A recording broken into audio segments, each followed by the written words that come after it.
morning, everybody. This is DearMamaSal, and it's Wednesday. 6 degrees Canadian and 42 American. It's not raining, so it's actually a very nice day. Little chill.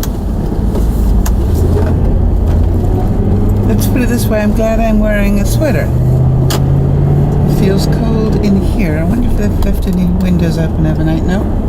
So inside the car is actually quite chilly. And it'll take a little while for the heater to kick in to get warm enough so I can feel it anyway. But other than that, no complaints whatsoever. I slept really well last night. How about you? Yep, I did. I've started watching a new program which Manon actually recommended to me. It's very addictive. So I must admit, last night I got home and watched my hockey team lose in a shootout right at the end, but watched my hockey team and then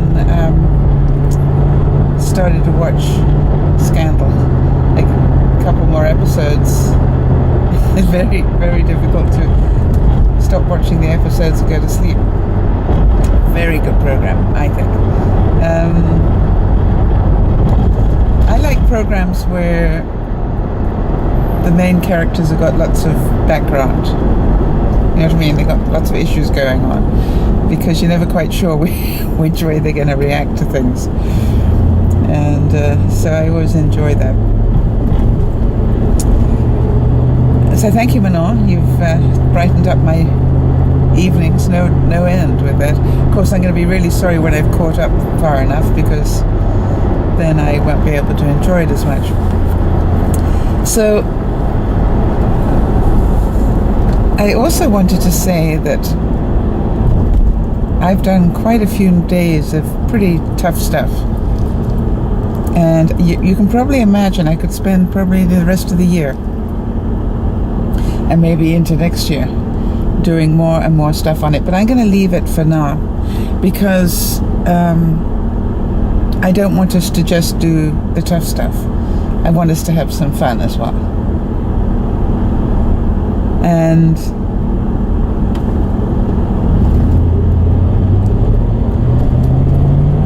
if I need to, I will come back and revisit, easy for me to say, revisit parts of this,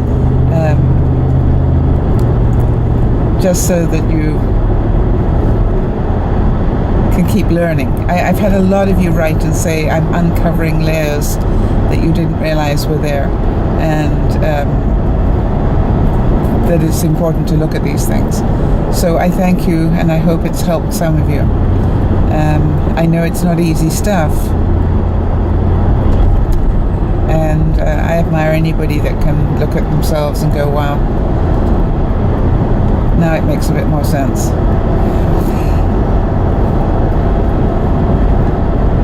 Everybody's experience is different in life. That's the fun thing. Everybody's way of coping is different in life. I had somebody write to me this morning and say, gosh, they learn to cope by laughing. And I just wonder how many of us do that.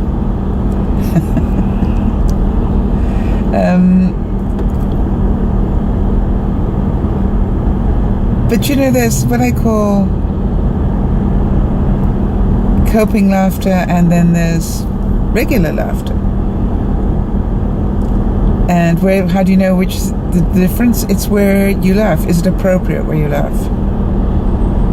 Or is it inappropriate? When I say inappropriate, I mean if you hear of somebody's death, do you laugh? Because some people do. They can't handle the grief, so they will laugh instead. So anyway, that is part of it. But I go back to this whole thing about, our lives are as happy as we choose them to be, to a large extent. I look at this one viewer of ours who is in a wheelchair and apparently quite a happy camper. You know, she's come to grips with the fact she's not getting out of that wheelchair. You know, she had an injury. She's not coming out. But she's not going to make everybody else suffer for that. You know, she's sort of got, I don't know how she did it, but she got an attitude of thankfulness rather than hatefulness. And I think, you know, if you can take what life deals you, because we all get dealt sort of different cards, don't we? If you can take what life dealt you and still make a plan to be happy,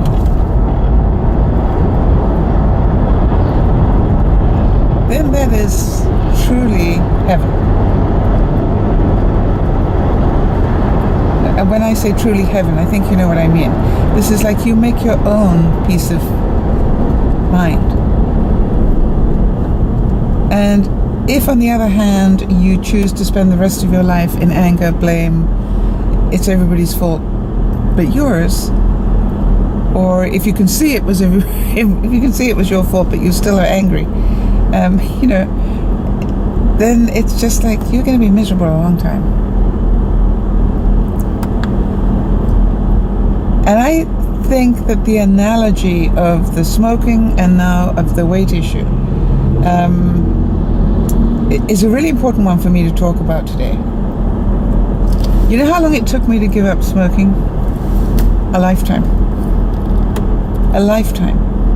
I kept trying everything they ever brought out. You know, they brought out the patch, I tried it. They brought out pills, I tried them. You know, I kept trying. It wasn't that I didn't want to. I just didn't have the bits together in my mind to be able to do it. And you know, the funny thing is now I got home last night and I said, I could really do with a cigarette tonight. And it had something to do that I was in a hurry. The game was about to start and I still needed to eat, or I need to grab something to eat. You know what I mean? There were lots of stress things going on, but nice ones, not nasty ones. And I just needed to stop and have a cigarette. And that's what I found that the pattern was, to stop. Cigarettes were my reason to stop the madness. And so it was really quite cute when I realized it. And you know, I was talking to Laurie and she was in horror and she said, "What?" I said, no, I'm not going to have one. Two different things. One is that I want one. The other is, will I have one? No, I'm not going to have one.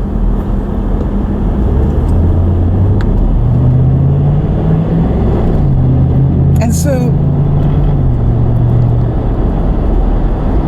I'm busy on this whole, okay, now I'm going to lose the weight thing. Now, some of you will know that I had a brilliant first week and I lost 6 pounds in 1 week. And do you think the little kid in me was jumping up and down with glee going, oh, that's awesome. You're going to lose 6 pounds a week. Well, of course I would have done if I'd behaved intelligently. And behaving intelligently would have been carry on doing the exercise, carry on drinking that amount of water, and, you know, carry on watching your diet. If I had done all of those three things continuously, I would have continued to lose probably 6 pounds a week. But I didn't. It's not who I am. What made me think that after, you know, the last year of bad eating, and probably the last 10 years of bad eating, that's why I got to be this weight, and little exercise, what made me think I was going to fix that in a week? I mean, you got to have a sense of humor if you think that's possible. So what I did was I sabotaged myself, of course. I didn't do the exercise, and I ate pretty well, but not brilliantly. I was obviously close to the calorie count, but I thought I wasn't cheating, but I must have been, because if I had not been, then I would have lost more weight by now.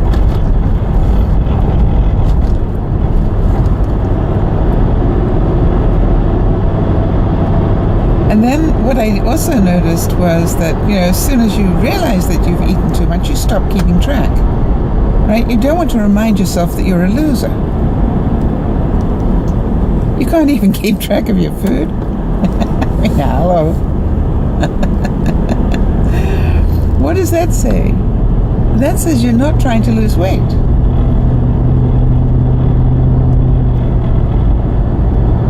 And that you can't deal with reality. I mean, I realized that.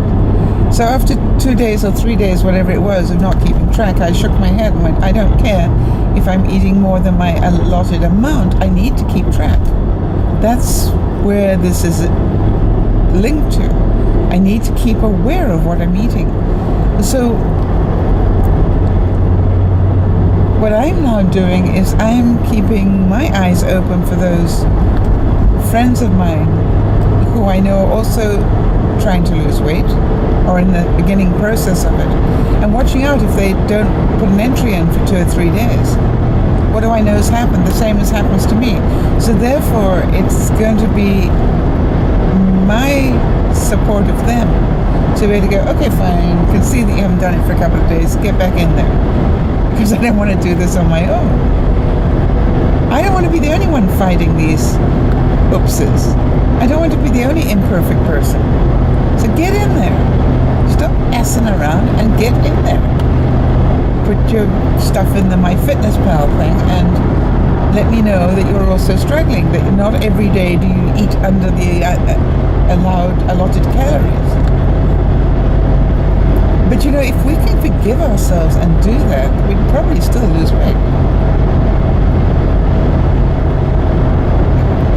If we were close. That's what I'm thinking. So this is about a mentality. This is not a mentality of failure. Because if I don't put any entries in, I am admitting failure. And throwing my hands up and going, I can't do this, it's too difficult. Well, hello. Of course it's difficult. I'm out of control.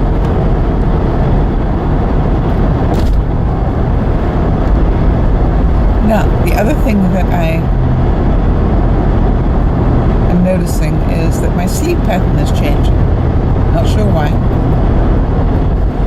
And so for the last couple of days, I've made a point of getting my stuff ready for work the night before, which I don't normally do, quite honestly, because I get up early enough to have plenty of time to do all of that. But for some reason, my sleep pattern is shifting. And that leaves me shorter time in the mornings. So I've started getting my food together the night before. And actually, it's not a bad idea because food doesn't look nearly as good late at night. I don't know why.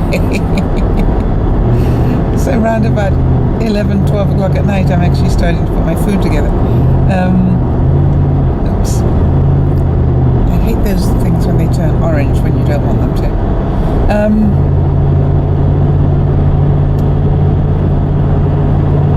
So the whole thing about, do I choose to be happy about this?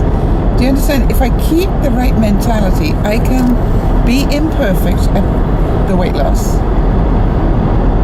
some of the time, and yet be very proud of myself other days. So think about that. I just want to get a mentality of continuing to be guilty of trying to lose weight. I've always said this, I say this to people all the time. If you were accused of whatever it is your goal is, let's say if you're accused of trying to lose weight, and they took you to a court of law, could you stand there and go, well, I came home on Tuesday and I did not eat 4 helpings of this and half a tub of ice cream. I actually came home and I had a bowl of soup and 1 slice of bread. Or I had a healthy salad, with a quarter of a cup of protein. I mean, could you convince a jury that you were trying to lose weight? Or if you said, and I got on my total gym for half an hour, oh, God forbid, quarter of an hour, or went out for a 20-minute walk. I mean, those are all things that the jury would look at you and go, okay, fine. Looks like you're trying to lose weight. Whether you succeed or not isn't the issue. Are you trying to lose weight? Yes, the evidence would prove that you are trying to lose weight. Now then, for the rest of us, whatever your goal is, I don't really care what your goal is. You know, it can be to be better at needlepoint, or, you know, to become a rocket scientist. I don't know what your goal is. But constantly ask yourself, if you were accused of this in a court of law, would there be enough evidence to convict you? And then you will know. For example, if somebody said to me, I understand you want to be a YouTuber helping people. Would there be, you know, if I ended up in a court of law, would there be enough evidence to convict me? Yep. By the number of hours I spent on it alone, there would be enough evidence to convict me. If I look at Jamie, you know, our viewer who went and did her run this week,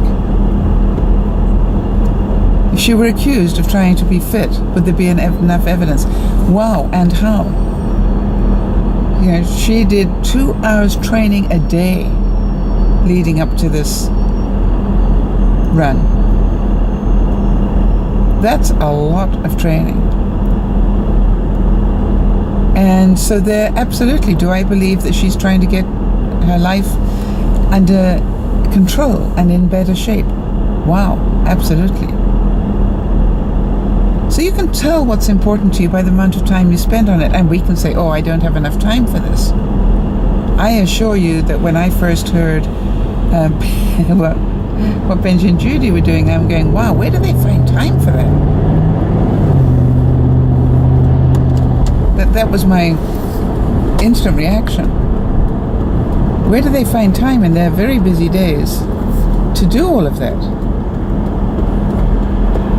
And what I found, to my amazement, was you make time for it. Now, as you know, I got quite smart on mine, because on the days that I don't broadcast, I actually do the vlogs here driving to and fro, well, mostly to work. And so I better used my time. I haven't made extra time. I have better utilized some of the time I already had. So instead of sitting and thinking to myself all the way to work, or listening to the news all the way to work, or the weather, that's depressing, you know, I decided to multitask. And so how much you want to enjoy your life depends on how you get up every day. I have a friend of mine that suffers from a neurological disease, quite a severe one. And I remember him telling me that every day he makes the decision to be happy. Every single day. The same as every day I get up and decide I don't want to smoke. Because you understand, any day I could. There's not really a whole lot stopping me. So it's not that I'm going to, for those of you panicking right now. But what I'm trying to say is that, you know, the truth is, every day I make that decision. The same as I did, you know, nearly a year ago. I got up one morning and decided not to smoke.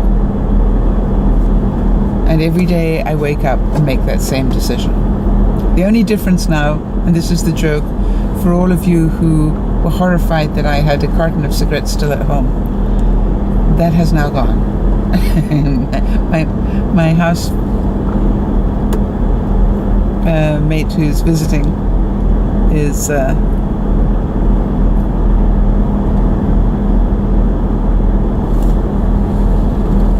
smoker. I'm sorry for the gap here. I'm just looking at this car. It's got the cutest seat covers. I mean, not your normal seat covers at all. They're really cute ones. Okay.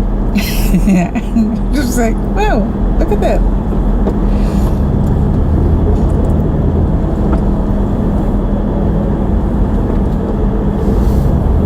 really quite funny, quite shocked me, I think. So here is the choice that I make. I make a choice every day.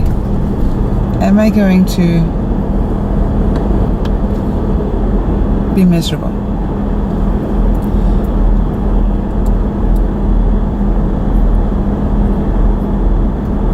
Or am I going to just take what I've got and do the best I can? Now, for example, as you know, for a couple of days there I had some really sore kidneys. But I still went to work. I wasn't running a temperature or anything else. I was just in a pain. And so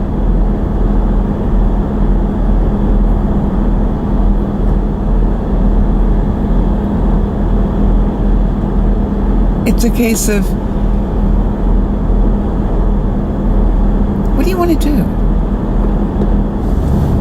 Do you want to live your life as best you can, or do you want to be a victim to your life?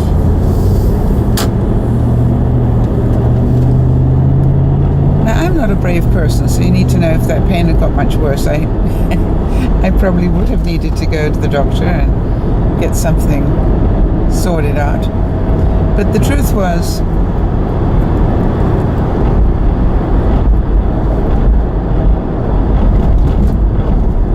that I managed to work through it and then get on with my life.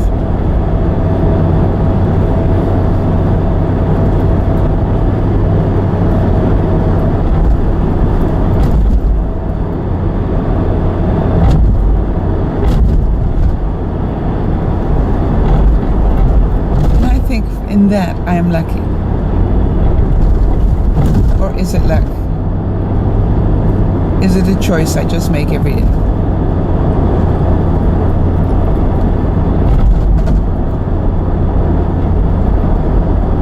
I'm very fortunate in a lot of ways. Very fortunate. And I'm grateful.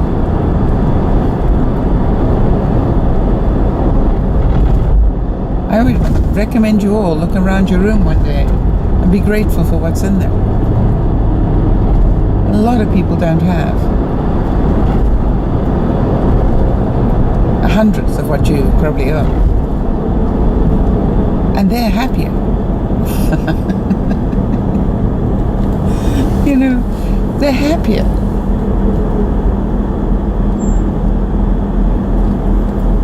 Some of the happiest people I've seen have been the most wretched, poor people I've seen.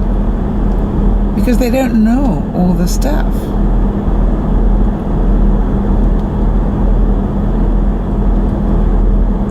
They don't know all the stuff that supposedly makes you happy. And for sure as goodness, I learned then it's not really money.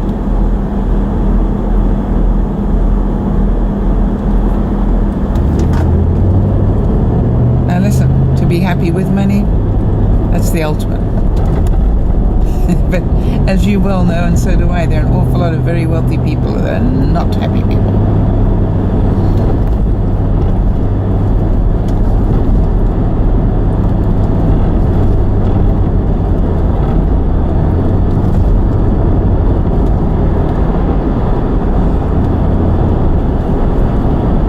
What decisions are you going to make about being happier? And that requires that you talk back to yourself. And I think that's going to be the subject for tomorrow. Where literally I would like to take some situations where your mind thinks one thing and you're going to correct it. Some of you may want to Google, if you're really bad about talking to yourself, badly, you know, if you do a lot of negative self-talk, you might want to Google affirmations, like in affirm, affirmations, affirmations. And start going to sleep listening to some of these. Louise Hay always has some great ones. If you find any of hers, Hay, as it sounds. And I used to read and listen to Louise Hay's tapes in the days way before Google, on days way back. And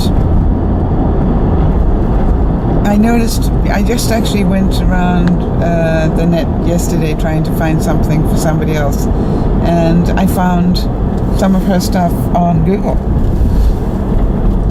And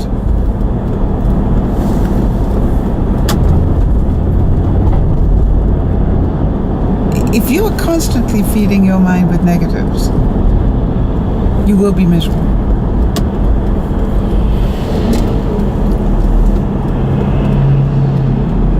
And that's what we'll talk about tomorrow, how that works. In the meantime, I'm going to send you a virtual hug. I'm going to tell you that I am delighted that the very tough subject matter for the last week seems to have helped quite a few people. And that I'm still enjoying the color of the trees. I don't know if any of you are still watching, but you know, although the trees are losing their leaves at quite a rate now, we still have some beautiful colors going on. Not nearly as many, and the reds are not as red. They're turning sort of deep brown now. The oranges are going rusty, more so. But the leaves, if you want to look, are still there, and it's still pretty. Of course, if you want to compare it with a couple of weeks ago, not so much. But if this is the first time you ever saw colored leaves, you'd go, wow. Everything is a perspective. This is Dear Mama Sal saying, thank you so much for viewing, listening, and commenting. Thank you so much for subscribing. Thank you for all that you do to make this possible. This is Dear Mama Sal saying bye for now.